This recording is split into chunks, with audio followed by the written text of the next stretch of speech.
what happened to me? I stopped being a multitasker, or something happened to my cognition. That's an illusion.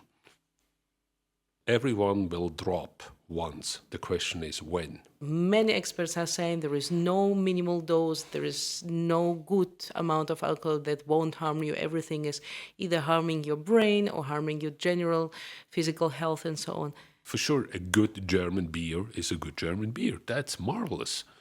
And a good wine is a good wine. For sure, I'm not saying something about French fries, but T-bone steak is always good.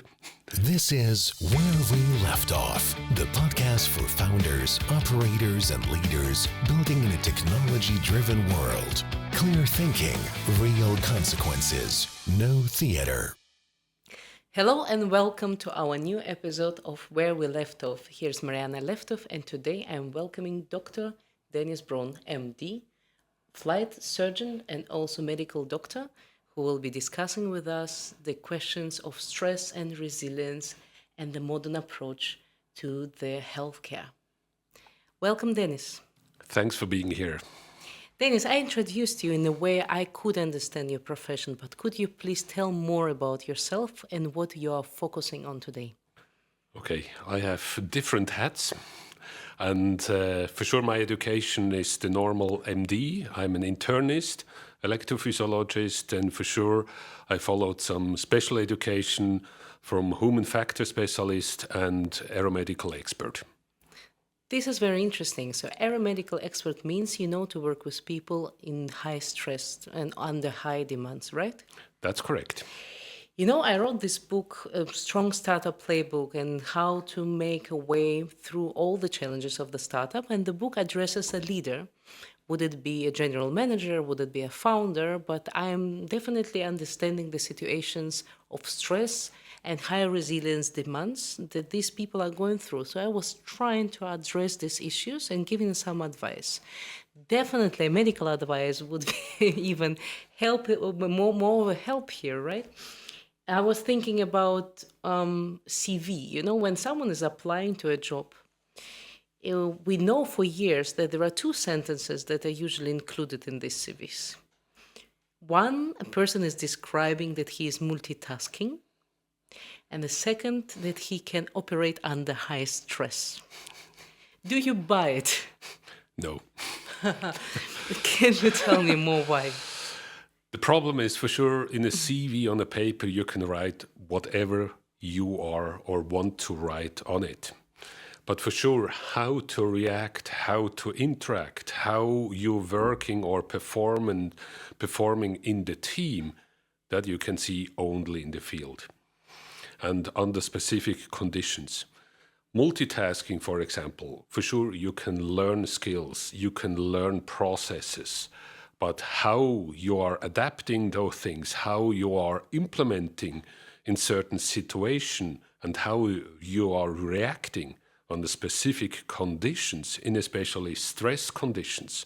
For example, if you are lacking of gas, whatever kind of situation, then you need to apply, you need to put certain processes on the table, and then you have specific educations and conditions and what you can perform and what the output is at the end of the day. And that's a thing you cannot put or you cannot describe on the paper. Mm-hmm. You need to see how people are reacting. I think I myself was writing down multiple times that I'm multitasker. And what I figured out with the time, and maybe it's a question of age, you know, I know that I am forever young and beautiful, but in reality, if I could, in the time of my university studies and a little bit later on, to listen to the music and being focused on deep research, writing some text, and if someone would call me or send me a message, I would answer the message, and then I could dive again into the research and writing an article, for example, still listening to music. With the time, music was replaced with podcasts or any type of discussions in the background. And I see that my focus fades away in order to really dive deeper in the subject. I need to have no surrounded sound at all. And definitely it's get harder if someone is interrupting me, calling me, or asking me a question in between. What happened to me? I stopped being a multitasker, or something happened to my cognition. I can't focus anymore. Am I really getting older? What's going on? There are different things. You know, age has some beautiful aspects. That's experience. You can, and that's a thing younger people or younger manager don't have the experience. For sure, you have situations, not every situation is always the same. And that's why you need to adapt and you need to try to focus. Multitasking, that's one thing, but you know, depends. The more tasks you have on the table, the less deep you will have. And the less chance you will have to go more into details. That's an illusion. And that's why it's always content, a question of content, how much you can manage. And then for sure, it depends on certain, I would say, peak levels. You can adjust certain peaks over a certain time, but everyone will drop once. The question is when. And that's a thing you cannot predict. What creates the background for a highly performing person? I again can only speak about myself, and I recognize that COVID changed my life dramatically. From COVID onwards, because of the events in the geopolitics and so on and so forth, I am stuck in news. I'm reducing the amount of time I'm spending in news to once a day, but nevertheless, it's my background. I know what's going on. I have my worries. I have my thoughts about it. Today, the news that I'm receiving is not necessarily TV. I don't have TV set at home at all. So I'm listening it on YouTube or I'm reading from different social media. So it means that I consume it not as a broadcast. I have also some kind of opinions that people are leaving, like comments or so on, or if it's a live stream and someone is sending a question into the live stream when an expert is discussing a topic, it means he will also approach this or that question and sharing his broader analysis to this. So it means that I am emotionally reacting to the news that are happening today on top of a regular emotional reaction to something horrific that is happening or triggering and so on and so forth. I feel that I'm more uncalm than I was before. What I'm realizing or what I'm observing today is you are bombed with information, what is actually not, I would say, crucial, not necessary. For sure, there are emotional things, there are horrible things happened, and you have different angles to that topic. But for example, you're receiving WhatsApp for bank account, whatever kind of things, or nonsense topics, you're receiving tons of emails actually for nothing. If you can reduce those things and then focusing, for example, checking that and that topic, and you will gain a lot of time and information digesting. And that's a thing what's changed over the last couple of years a lot, not in a good way. And that's why people are they don't have rest time. They don't have the option to digest what they have received, because next information, even if it's nonsense, they will be bombed again. You know, some friends of mine and some clients of mine, and I myself sometimes experience, so to say, digital detox. So we are flying far away, we are not checking our emails, we are far away from our cell phones and trying to focus on nature, family, our own spiritual experience, and so on. We feel really healthy afterwards in many cases. But coming back maybe a week 10 days, maybe 2 weeks max, and it feels like everything came back, and maybe sometimes even more overwhelming. What are we doing wrong here? The different options, for sure, that's an individual, I would say, decision, how you're managing. But for sure, social stress, for example, that's a huge stress factor, and it's getting more and more bigger and bigger. Sometimes work is more, I would say, calm, because you're putting your cell phone away, you need to focus, you need to digest, you need to make decisions. It's more structured, it's more clear, and then you're coming out again, receiving the unfiltered information flow, for sure with I would say, pre-decisions what you receive. But then you need to digest things you cannot calm down. And that's, I think, that's a question. Shall we, taking those things, or shall we put it away? For sure, you cannot put you away from, I would say, certain media, that's clear. But making just, for example, the decision, okay, I'm looking now 20 minutes, half an hour for my WhatsApp, my videos, whatever, and then it's over. I put it away. Many years ago, I think I'm ashamed to say maybe a decade ago, you taught me to make a mind map in order to calm myself down and organize my day and routine. And it's a very helpful tool. Are there other tools, or this tool in particular, that you can explain to our viewers and listeners that can be used in the day-to-day life in order to regulate the stress and create this kind of balance? For sure, that's, I would say, the day structure. I call this that way. There's perhaps another option or another title that for. Coming in, what's today important?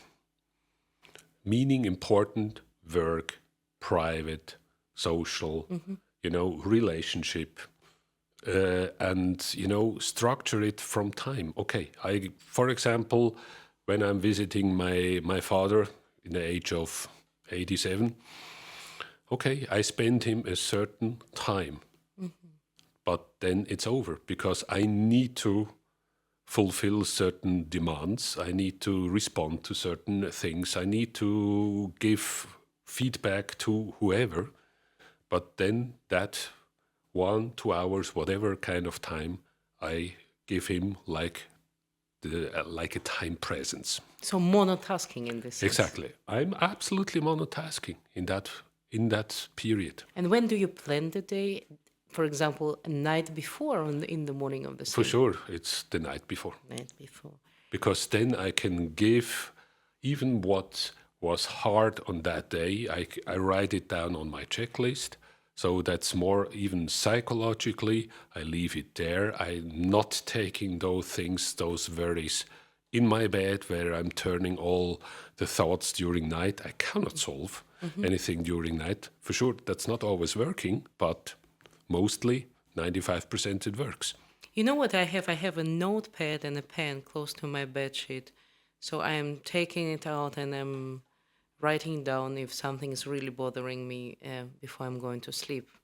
And I keep it all the time close to me, and it helps me to solve a lot of issues. And even, in the evening, having rituals before I go to bed, work, but that's very individual. I just can put here ideas on the table, nothing more. I see. I read a lot that there are different types of personalities, and some people are responding to stress by overeating. And food is an important factor in our health. It's undisputable, but definitely also in our stress, because many people are judging themselves or accusing themselves the day after that they overate, overdrank, for example, right? And it adds another level of stress. I was, to a certain degree, happy to know that in the United States, the approach to food is changing, and Kennedy has put a new a system in place where the focus would be now on more on proteins than on carbs in the base of this pyramid. And I saw immediately a potential change in official institutions like schools, where kids could eat healthier instead of pizzas and burgers and so on, and also medical institutions and so on, that can make us a little bit healthier. And I wanted to ask you, I mean, what is your approach to this? Do you agree with the American new style of seeing the food chain? And will it help us? What do you say? I think it's a good approach. In a good approach to think over certain habits. What are we doing? You know, but I'm going more or further down the way, in the way of thinking, okay, what kind of food quality we are receiving? How is the food processed? You know, especially when we have high maintenance people, traveling around, walking around, having a full agenda, you know, and food is a part, I would say, survival, even mental health, about, how I can perform, maintain the task. Because, you know, even water drinking is one thing. At the end of the day, the alcohol consumption is a topic. And all over, for sure, it makes sense to have more proteins, less carb, but depends what you're doing. For sure, the proteins are maintaining you better through the day, but depends what kind of proteins you're receiving and what kind of quality. You know, and that's not always the gym protein. And you know, you don't need, for example, strawberry, for sure, central part of Europe over Christmas time. No, the strawberries are best in a fresh way. And there you're receiving vitamins, the micronutrients, and so on. And that's, at the end of the day, a question of balance. And what the feeling of being overeaten does to the body? When you really feel that you're overfull, is this also a big stress to the body? For sure, it depends, you know, there psychologically. How, you know, are you giving the body a presence, or why are you overeating? Or are you looking, for example, or not focusing on the eat process or food, or are you having a cell phone beside where you're responding to WhatsApp, or sometimes even fatigue? That's a big issue. Then you're having a feeling like, oh, my stomach is empty. No, you are fatigued. And then you have a cross switch, and that's purely sometimes psychologically. So we need to be mindful and understand how our body reacts to different situations. And my body is reacting different than yours, and that's very individual. You mentioned alcohol, and I have a feeling that we are constantly consuming more alcohol than we did before. Again, for me, the waterfront is COVID, right? And it's also a social bias. We were all discussing it openly, how much we started to drink during COVID, and we needed to fight it and stop at some point and making detox. Maybe it's my prejudice talking to this, but my feeling is that wherever I'm going, and I'm traveling a lot, I'm seeing cocktails for breakfast already in the breakfast menu. And I see people, especially on weekends, starting relatively early with, light cocktails and beer. I see on Friday, from early hours in the train, people already feeling that weekend is here, right? And the feeling is that alcohol is all over the clock, and it's quite a norm. From another point of view, podcasters are alarming about the danger of alcohol. Many experts are saying there is no minimal dose, there is no good amount of alcohol that won't harm you. Everything is either harming your brain or harming your general physical health and so on. What do you say about it? The statistics actually in Switzerland says the opposite. For How sure, comes? statistics is one thing, but depends what kind of people you are surrounded with. You know, for me, I'm surprised that breakfast starts with a cocktail. I will absolutely avoid that. That's no topic. And even during day, there is no actually alcohol consumption in my environment. That's absolutely clear. And what statistics say? It goes down. It goes down. Absolutely. Beer, wine. And for sure, one reason might be, if you are drunk or at least having a certain amount of alcohol in Let your me blood. guess. It's too expensive in Switzerland. Yeah, insurance-wise, absolutely. Just forget it. Nice. You have bad cards. That's why in train, that's perhaps It a little explains. bit different. But do you think that Swiss are more aware about the health situation? And because I see Swiss people are running during different times of the day, also in the lunchtime, evening, morning, climbing the mountains, biking, hiking, everything. One recommendation from a good friend who's cardiologist, and that's a thing I actually, for sure, I need to involve it myself too in my agenda, but go frequent, moderate, but again frequent, plan it, don't do the max, and depends always on your healthy conditions, your preconditions, because if you're doing extreme sport, for sure, accident is one thing. And for sure, the extreme sports activity might give you certain injuries, certain things, what's not good. And that's why I always recommend do moderate, but do it in a certain discipline way, but frequent. So, and no drinking at all, or sometimes a little bit. Sometimes a little bit. For sure, I just heard a podcast that alcohol has absolutely, I would say, a contrary effect on the body.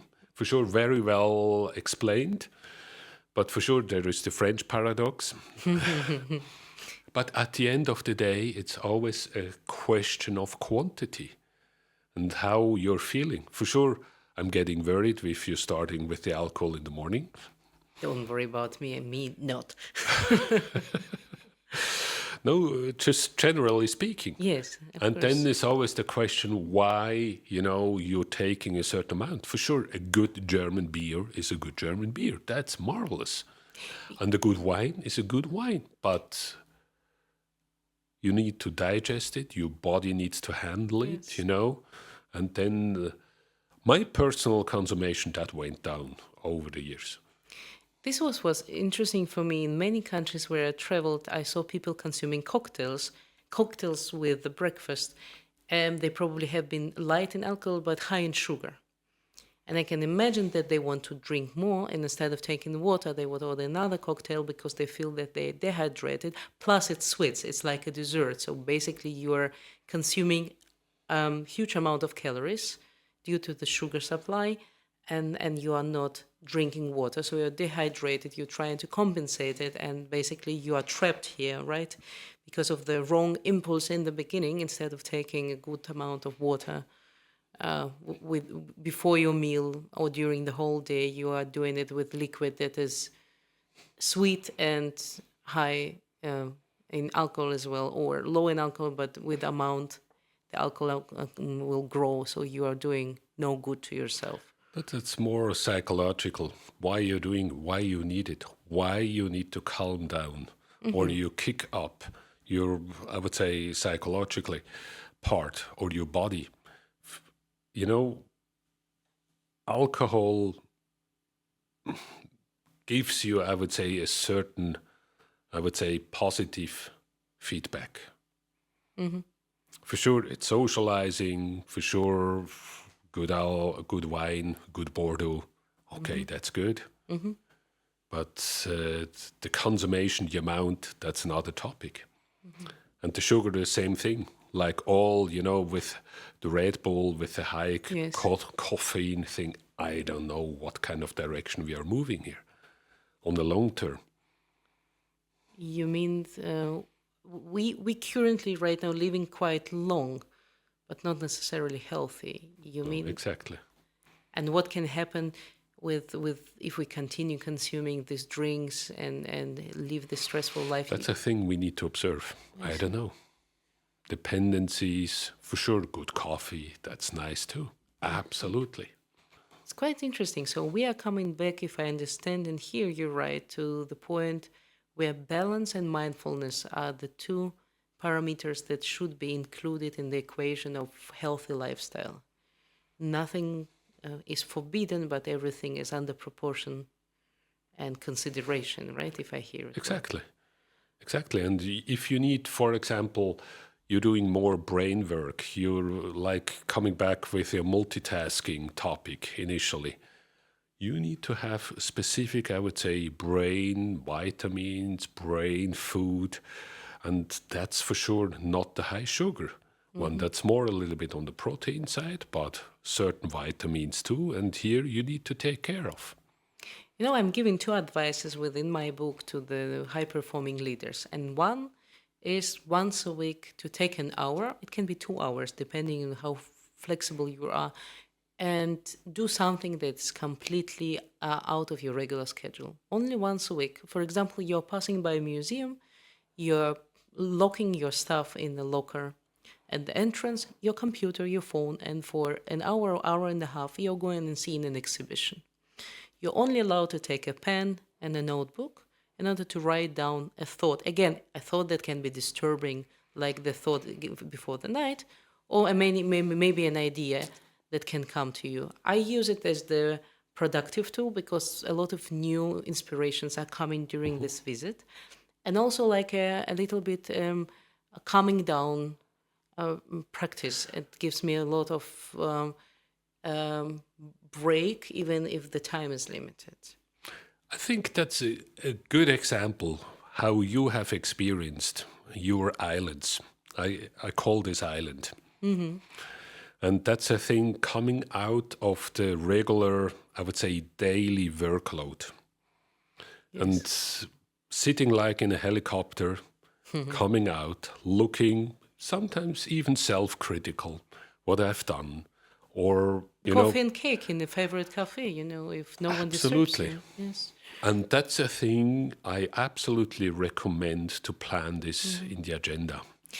And before having this time, just a small recommendation, putting all the thoughts or all the tasks you need to do, write it down on a pen, with a pen on a paper, and just leave it behind. Let me amuse you with one more exercise. I basically recommend to keep 24 hours, like in a Jewish style, Shabbat. You take it completely out of the regular routine and you do the full detox. You focus yourself, on the family, on good walk, good food, nature, whatever, but you're not working.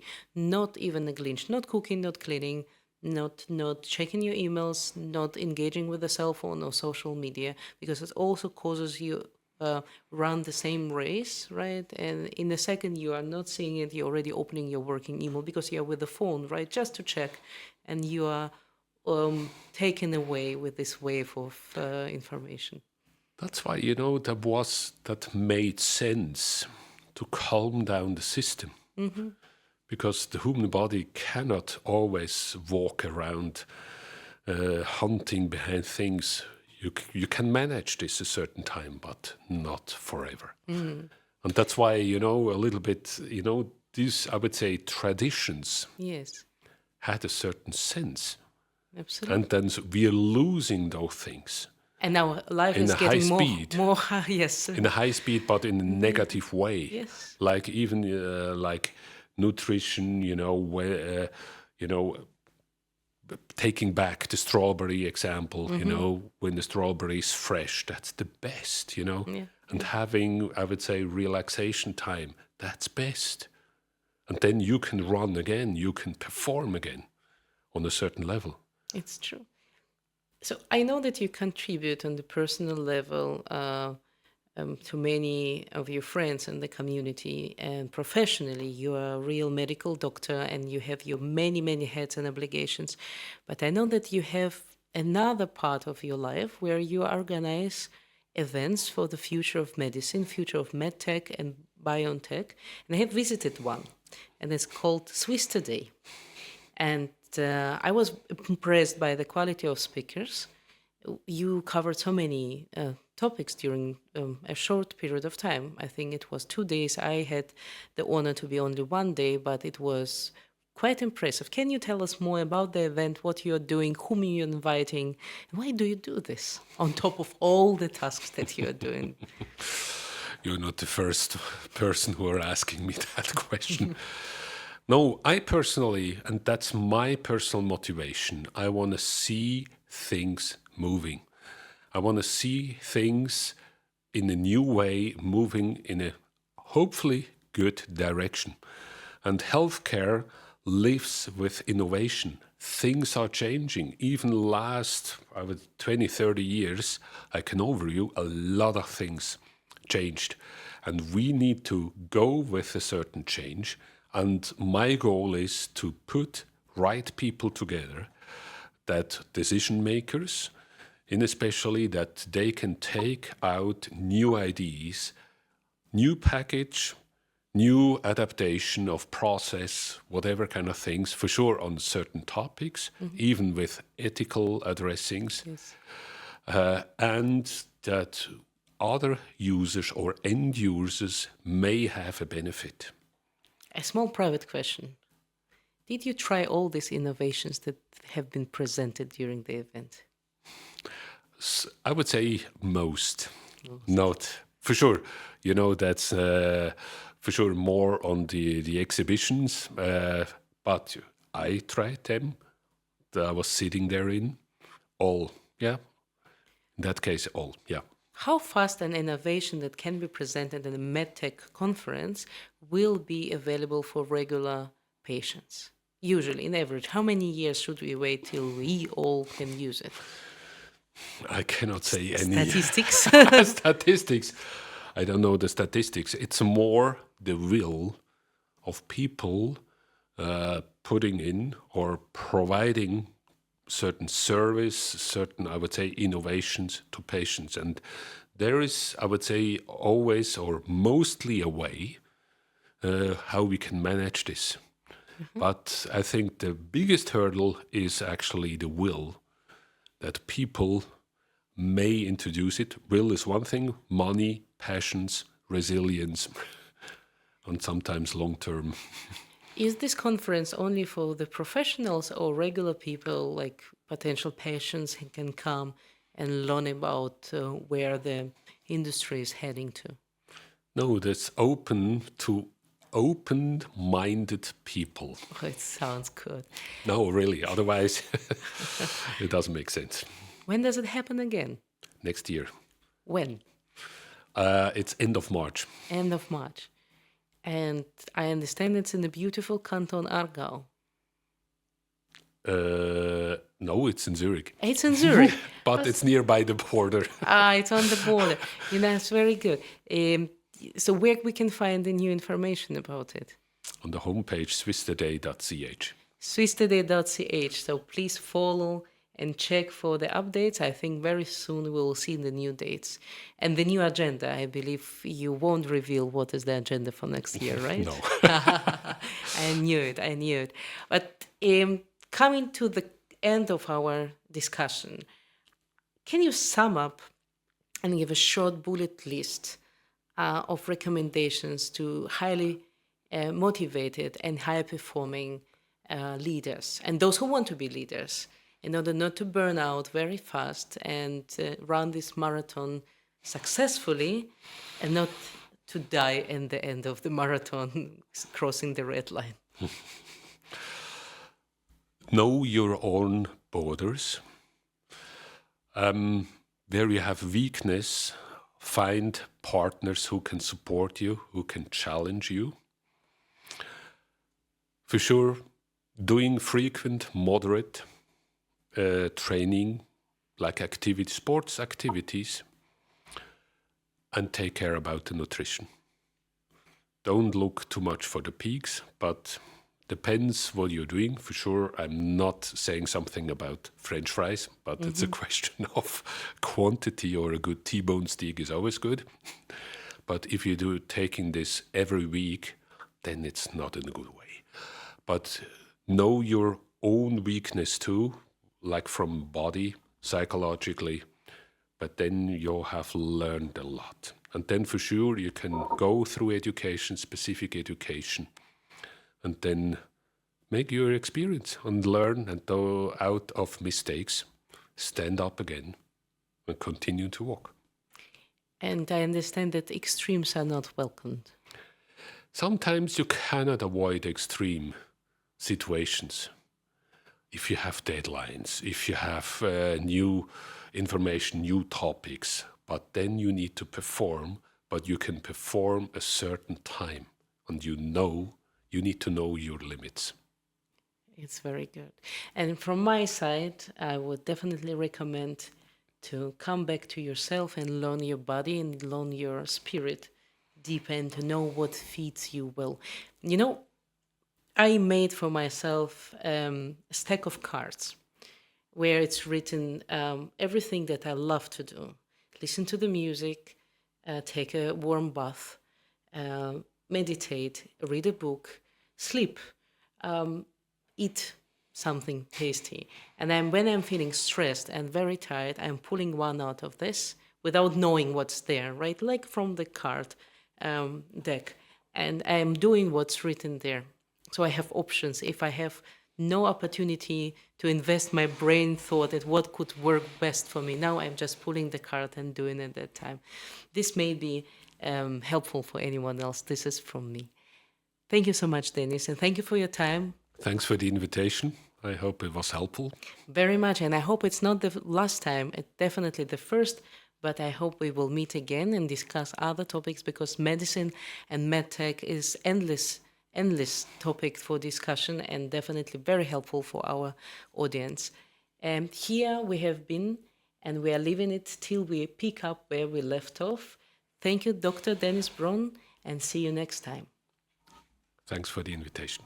This is Where We Leave It until we pick up where we left off. If this episode challenged your thinking, share it with someone building something that matters. Follow the show and subscribe to stay ahead of what is coming next. Where We Left Off is produced by Precepts, executive advisory for organizations where growth has created friction, misalignment, or stalled decision-making. All rights reserved.